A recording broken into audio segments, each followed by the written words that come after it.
In today's video, I'm going to teach you how to manage Outlook add-ins and extensions effectively. Add-ins can truly enhance your productivity and streamline many tasks within Outlook. Whether you're working with the desktop app or the web version, understanding how to manage these tools can make a big difference in your workflow. Let's start by focusing on the Outlook desktop application. First, you'll need to open Outlook. Once you have it up and running, look towards the top left corner and click on the File tab. This is where you can access many of the core settings and options. Next, you'll see an Options button. Click on that. A new window will pop up, filled with several tabs on the left-hand side. Locate and click on Add-ins. Once you're in the Add-ins section, you'll notice a list divided into categories like Active Add-ins, Disabled Add-ins, and COM Add-ins. This is where you have an overview of what's currently operating within your Outlook, what's disabled, and any additional tools offered.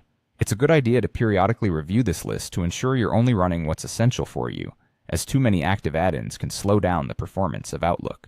Now let's switch gears to managing add-ins if you are using the new Outlook or Outlook Web. Begin by opening Outlook in your browser or new app interface. Look for the option labeled Apps or Get Add-ins.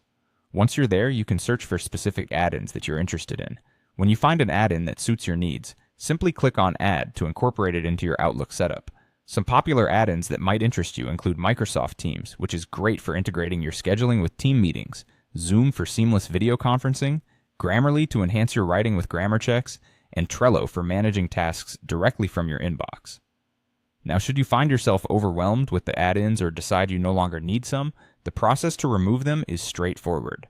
Open Get Add-ins again and navigate to My Add-ins. Here, you'll see all that are currently installed and active. Select the add-in you wish to remove and then click on Remove. Always remember that removing unnecessary add-ins can keep your Outlook operating efficiently without unnecessary lags. By managing your add-ins, you can ensure that your Outlook not only meets your needs, but does so in a smooth, efficient manner. This knowledge equips you to personalize your workspace, enhancing both productivity and efficiency. Thank you for sticking with me through this guide. NSYS, and see you in the next video.